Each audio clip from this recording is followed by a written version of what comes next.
Before we get into the episode today, I'd like to acknowledge the traditional owners of the land on which we are gathered on and pay my respects to elders both past and present, as well as acknowledging any Aboriginal or Torres Strait Islander educators who are tuning in. Hi everyone, welcome to Educator Yarns. I am just here with Taylar, who is from Hopscotch Kindergarten in Toongabbie. And before we start yarning, I'm just going to read out her bio.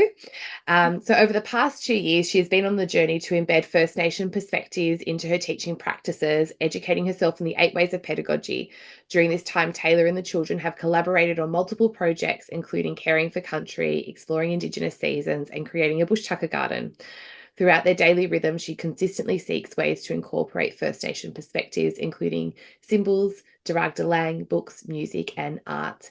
And Taylar, I'm also going to read out your nomination, just so I can embarrass you, because I think it's really lovely to hear what people have said.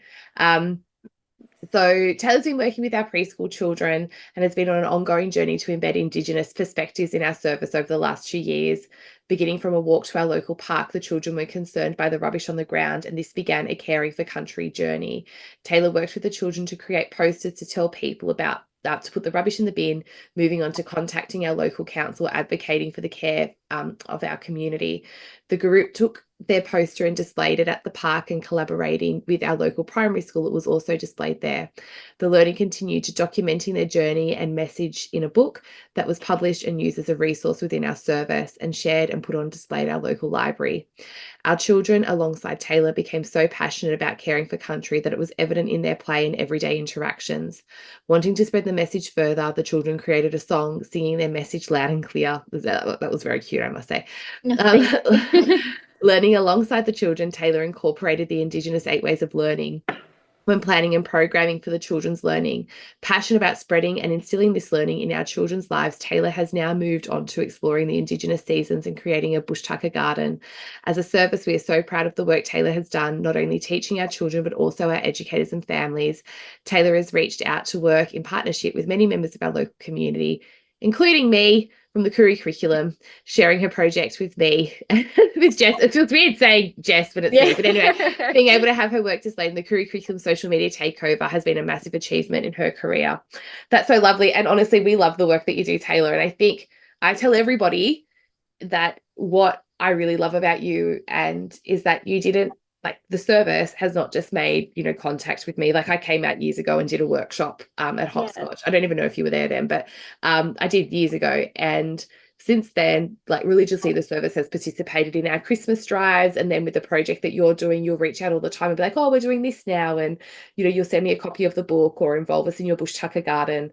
And I think it's really lovely to stay in touch, to know that you guys value the relationship, but also for us to see where you were going and what you were doing. And it's been so lovely to keep that connection. And that's one thing that I've passed on to educators through my experience of working with you, is that it's not just a service where it's a transaction where someone comes out. If you value a relationship, then you send them a Christmas card, or you tag them in a social media post and you say, hey, this is how we're doing this, or, like, you stay in touch and you keep that connection going. And I feel like you guys are really good at doing that, Taylar. So good on you. You're doing great.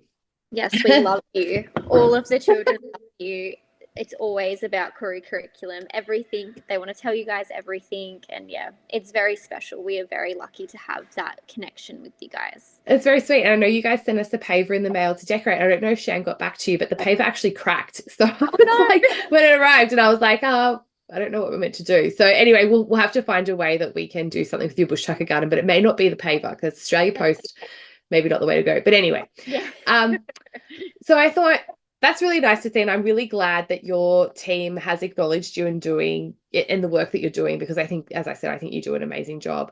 But I thought maybe we could start yarning today about you sharing a little bit about how you started your journey in early childhood and what inspired you to focus on Aboriginal education in your practice. Yes, so I started my journey about 5 years ago. I was just turning 19 when I started my traineeship here.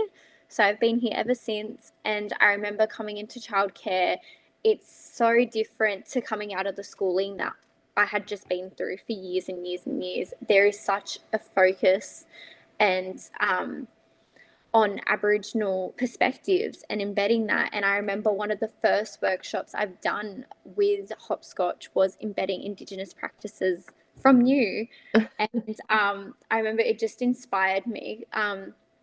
It looked so different to how I was taught in school. And I remember just learning so much more than I had ever learned going through schooling myself. And it opened up my eyes and it was really amazing. And that's how it inspired me to learn more and to be more aware and accountable in, learning about Aboriginal perspectives and culture. And it made me really want to pass that on to the children as well, and made sure that when they go through schooling, it looks different to mine. I think, look, like when we know better, we can do better. And I think for many educators, they're shocked, right? That when you start training, whether it's in your Cert 3 and your TAFE teaching or you do some professional development, it can be overwhelming as well when you realize how much of the culture and the history that you don't know. And so wanting to change that for the next generation so they're not sitting in that same position of not knowing, I think is a great motivator, Yeah, definitely. Is there a specific project or initiative that you've led that you're particularly proud of? And I know like your Caring for Country, project that was mentioned in your nomination was pretty special. Did you want to yarn a bit more about that? Yes, that was definitely the start of this whole journey. I think that's something that I'm still so proud of and has really inspired and the work that I'm doing now. It's the center of everything that I do here, and it has just extended to so many other avenues. So starting with the Caring for Country, the children just were really, really passionate about it, and they still are. And just advocating for the land, they're always they still talk about it. It's something that is just so embedded here and at their homes as well, and they teach their families about it. It's just really special. So it started with going to the park and cleaning up our community, and even the dialogue that they were saying, this is not caring for country, this is not respecting Darug land. They were really upset by that, and from there they just went on a notion about educating others on how to care for country and why is it so important, and they chose different avenues to help teach others and our community to help respect the land, which was really special. And from that, they've been able to explore the Dwarrel calendar, Indigenous seasons, which led to a bush tucker garden and all these other amazing projects that they're learning about, and something that they will continue to learn about too throughout the years. I think that's it, is that an acknowledgement of country is not just something that you say, it's something that you do. So how are you teaching children to be custodians and to be stewards of the land and to be caretakers of the place of which they play every day in which they live? And I think your Caring for Country project, it does exactly that, it's an action. It's a verb. Yes. Yeah. Definitely. Yeah. Are there any particular resources or tools that you used as a part of that program? Yes, definitely. The Aboriginal 8 Ways pedagogy definitely inspired a lot of how I taught the children, like how I would, scaffold their learning, how I would help them, work through the project. Also, obviously, the Koori curriculum was definitely a big inspiration to our project and still is. A lot of what you guys post and share and your videos, everything, the children really love that, and we're always able to link it to something that we do, whether it's taking part of the Pollinators Week and linking that back to how that contributes to caring for country, or the bush tucker garden, how to start a bush tucker garden. There's always something that we can take from that. And so with the 8 Ways of Learning, because not all of our listeners will be familiar with that, can you yarn a little bit about that pedagogy and what it is? Yes, so the 8 Ways is an Aboriginal pedagogy, and it helps kind of, the way I explain it is how everyone has different ways of learning and what ways help particular people, or which ways people respond to better. Like, I'm a visual learner, so everyone's different. So in the 8 ways, it kind of gives you examples on how to explore learning through different ways. So it's like storytelling, symbols, connecting to the community. There's 8 different ways on how you can integrate Aboriginal perspectives and teaching into your practices. Yeah.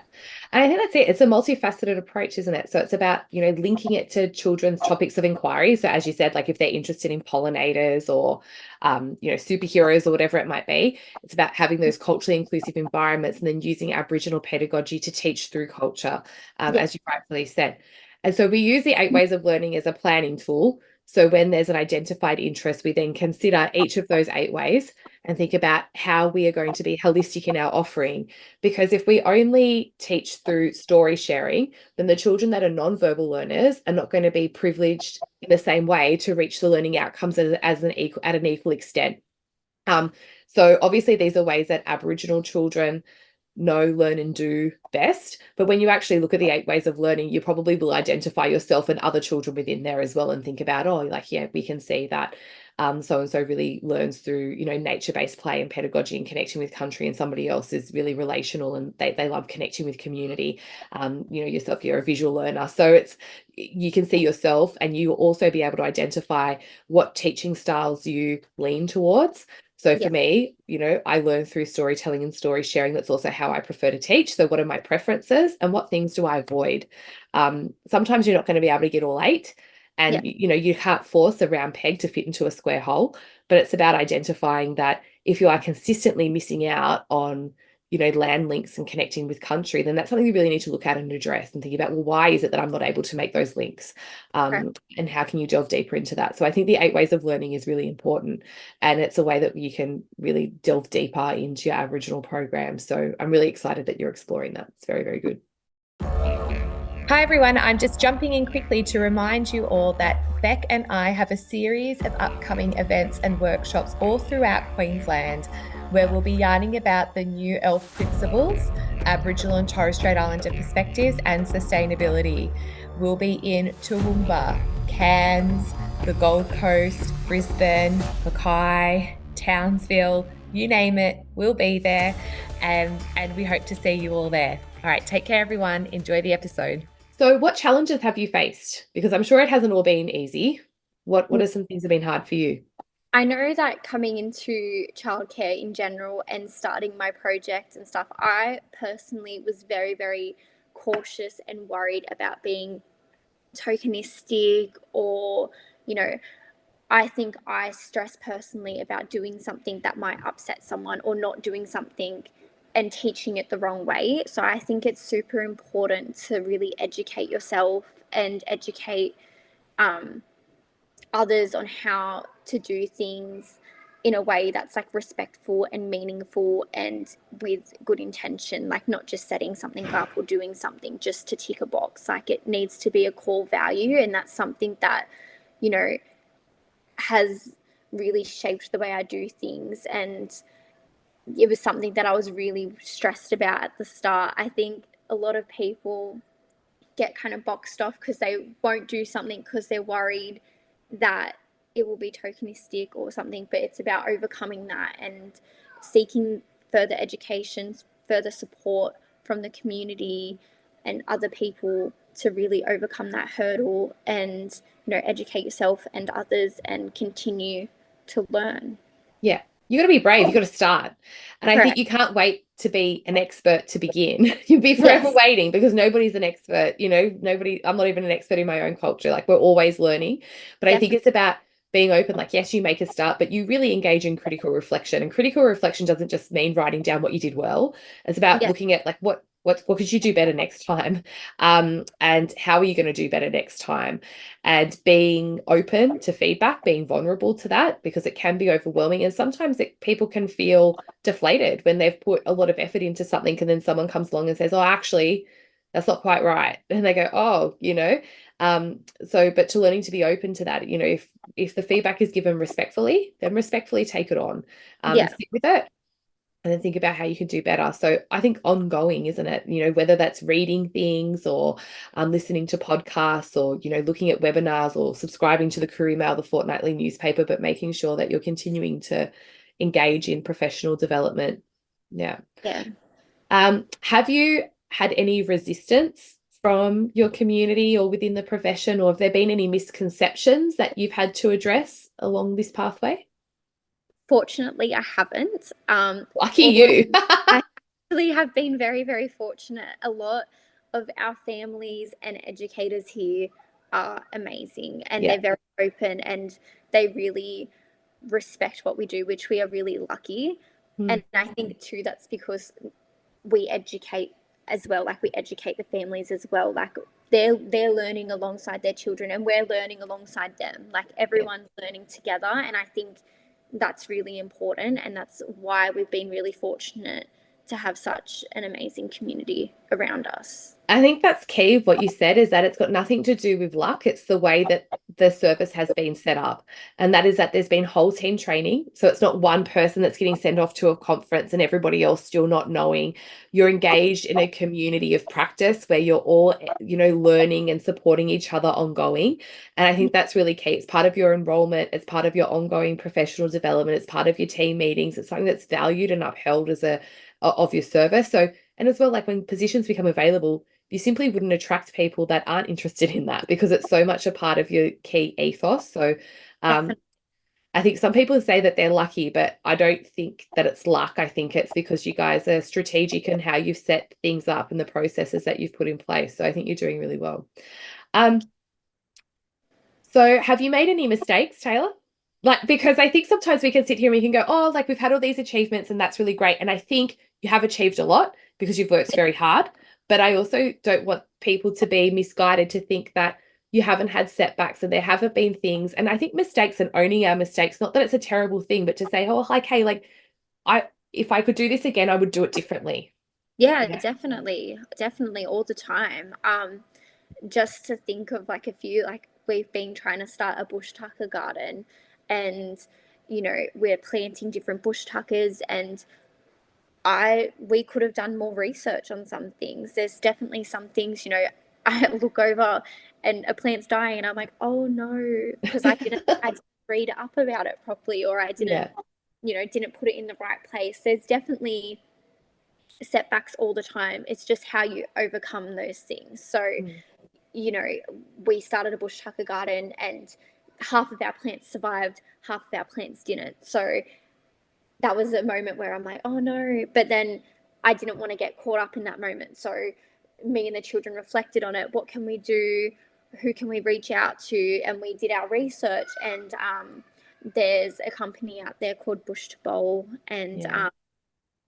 they're an amazing company. And we reached out to them asking, if they could send some advice through. So I think there's always going to be mistakes or setbacks or anything. It's just how you view them. Challenges are an opportunity, and I think that's how we like to look at it here. It's a great disposition to have, to see that as an opportunity for further growth and knowledge. And I really, really like that you reflected on that with children. The learning is not separate. No, It's side by side. And what you're doing is you're teaching them to be to be comfortable with getting it wrong and with not knowing, you know, and to say, well, when this happens, and that's a great thing to give children, you know, like how do you become an active researcher and how do you connect with others and how do they develop a community of practice and how do they engage in inquiring about these things? And yeah, I think that's great. And look, like unless you're a horticulturalist, it takes time, I can tell you. Like we've had many a plant die here. yeah, And we still do. Like it's one of those things. Some of them thrive, some of them don't. Sometimes it's about positioning, sometimes it's about the time of the year when you plant them. Sometimes it's because you need a male and a female. You know, like you need two to get plums, you need two to get finger limes. That stuff that like you just think, oh, this thing's huge, but how come there's no fruit? You know, so you're always ongoing, you know, with your learning and stuff. Yeah. Uh, exactly. so for educators that are starting out, or just educators in general, it doesn't matter if you're starting out, even if you're well and truly down the track, there's always things to learn. What is a bit of advice that you would give?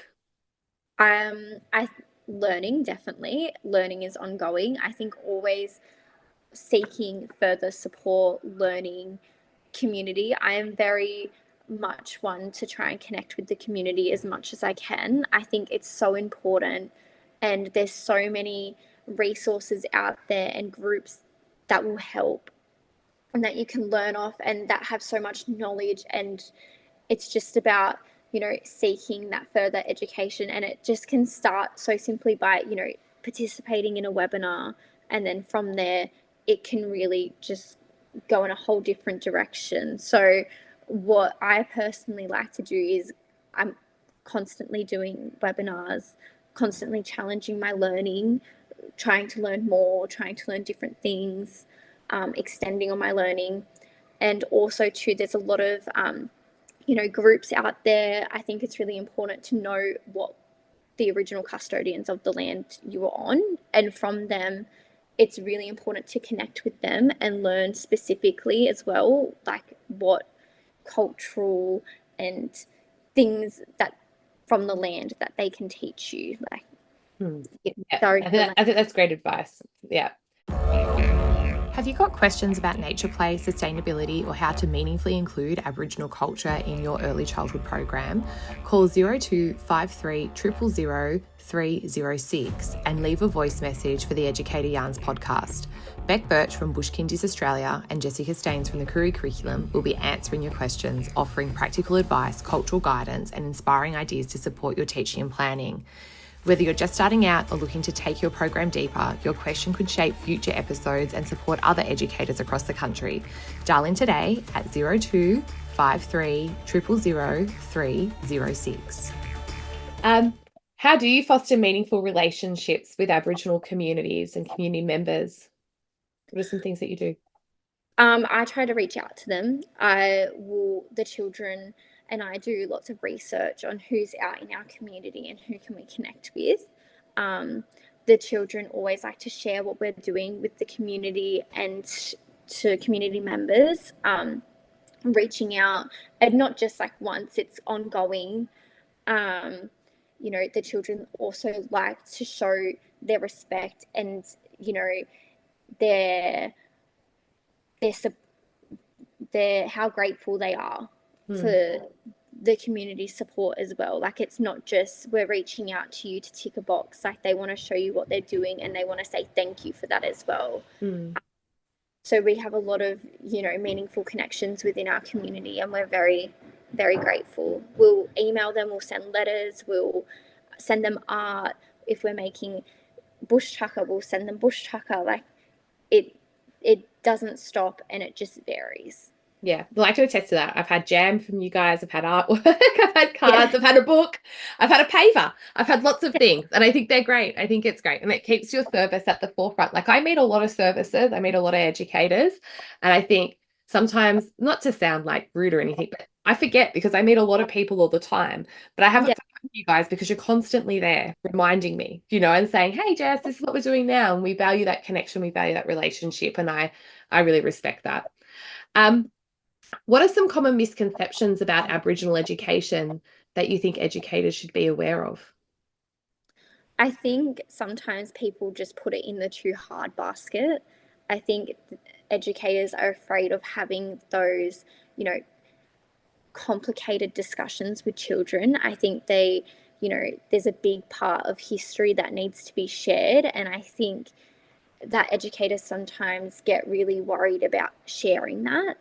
And I do understand that, but it's not about, you know, hiding away from that, and it's not about not discussing it. It's about how you discuss it, making sure it's done meaningfully and respectfully, and, you know, teaching the children, how do we learn from that? What can we do better? You know, and I think that's a big misconception, is that it's easier just to not talk about it when that's not the case.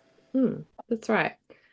I think Aboriginal programs is hard, and it's challenging, and it's uncomfortable, particularly when you're looking at historical injustice, you know, current affairs and issues that, you know, mob are experiencing.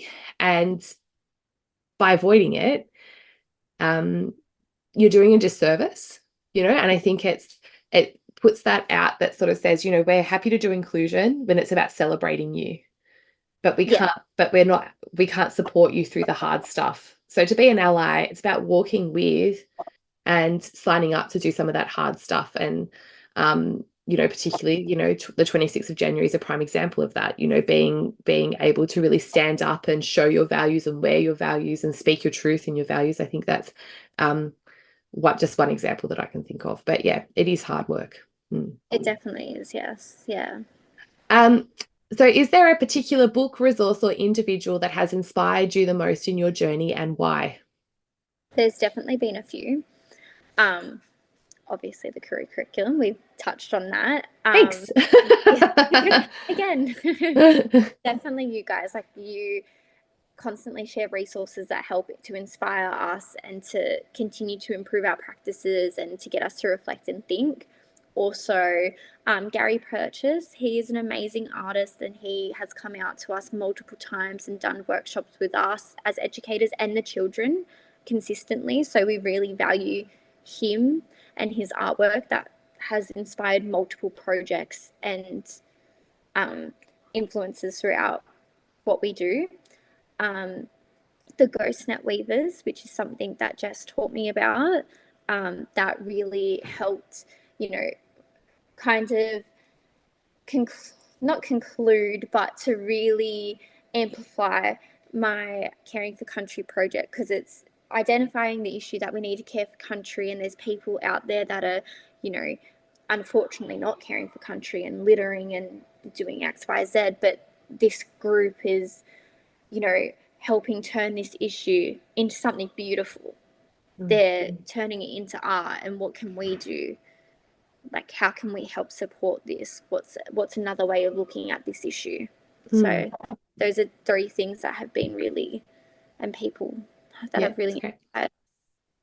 Good. Okay, so if listeners could take away one key message from our conversation today, what would you want it to be? Just start. You need to start. As you said, it can be uncomfortable and hard and confusing, but you just need to start. Someone has to start somewhere, and I think it's really important to continue your learning and to really just start your practice in embedding Aboriginal perspectives. Yeah, well said. I think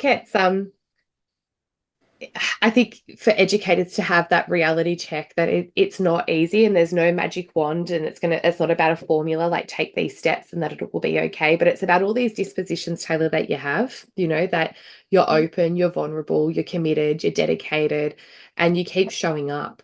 And I think what you're really good at is staying connected. I really value that and what you're doing. And I think the work that you've done this year, the Caring for Country project, the song, the book, the artwork, and how that's continuing to grow and unfold into your bush tucker garden now, I think that's a testament to all the hard work that you're putting in. You're doing really, really well. So good on you, Taylar. Thank you so much. Thanks for coming on today. Thank you. No worries. Thanks for listening to today's podcast. To find out more information about the Koori curriculum and how we can best support you in your early learning service, visit www.kooricurriculum.com.